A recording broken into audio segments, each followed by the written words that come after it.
Hello বন্ধুরা, সুপ্রভাত, good morning. আমি এই মুহূর্তে আছি তীর্থ অ্যাম্পল টেম্পলে। যারা বালি ট্রিপে আসেন তারা এই স্পটটি ভিজিট করেন। এটা একটা মন্দির। আহ, আমি এখানে এসে পৌঁছেছি অ্যারাউন্ড 8:30 সকাল। মন্দিরটি খোলে এখানে 7টা থেকে, এবং এটি খোলা থাকবে সন্ধে 6টা পর্যন্ত। ফরেন ট্রাভেলার্স যারা আছে, ফরেন ট্যুরিস্ট যারা আছে, তাদের এখানে ঢোকার জন্য অ্যারাউন্ড 50,000 ইন্দোনেশিয়ান রুপিয়া খরচ করতে হয়।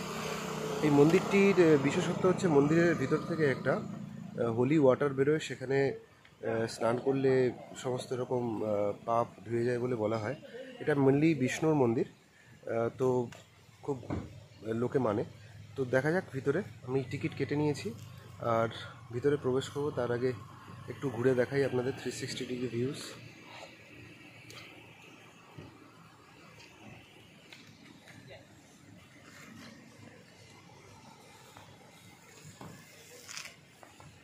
এটা মন্দিরের প্রবেশদ্বার। এখান থেকে মন্দিরে ঢুকতে হবে।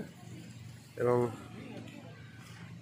এই মুহূর্তে ট্যুরিস্ট বেশ কম, সকালের দিকে বলে হয়তো ট্যুরিস্ট কম রয়েছে। চলুন দেখা যাক ভিতরে মন্দির। আপনাদের নেক্সট ভিডিওতে আপলোড করে দেবো ভিতরে গিয়ে দেখলাম।